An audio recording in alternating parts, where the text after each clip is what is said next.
परदेशवारीनंतर माजी मंत्री छगन भुजबळ आज नाशिक दौऱ्यावर. मंत्रिपद न मिळाल्यानं छगन भुजबळ नाराज होते. भुजबळ आज काय भूमिका घेणार याकडे लक्ष. ठाकरे गटाचे माजी आमदार राजन साळवी भाजपच्या वाटेवर. राजापूरचे माजी आमदार राजन साळवी 12 जानेवारीला भाजपमध्ये प्रवेश करणार, सूत्रांची माहिती.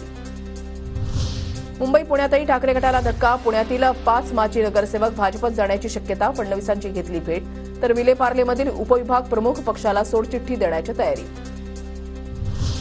आज राज्य मंत्रिमंडळाची महत्त्वाची बैठक. सर्व मंत्र्यांना बैठकीला उपस्थित राहण्याच्या सूचना. उपमुख्यमंत्री अजित पवार परदेशात असल्यानं बैठकीला अनुपस्थित राहणार. महायुतीच्या 9 मंत्र्यांनी अद्याप पदभार स्वीकारला नाही. 6 कॅबिनेट तर 3 राज्यमंत्र्यांनी पदभार स्वीकारला नसल्याची माहिती. शपथविधीला 17 दिवस उलटूनही 9 मंत्र्यांनी अद्याप पदभार स्वीकारलेला नाही.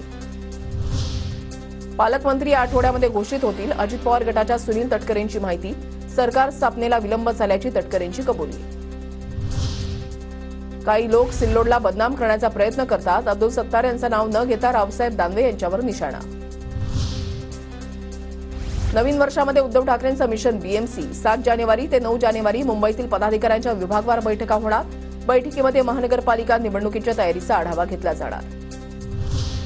महापालिकेची निवडणूक महायुती म्हणून लढण्याची तयारी. तर महापालिका निवडणुकीमध्ये युती न झाल्यास स्वतंत्र लढण्याची आमची तयारी.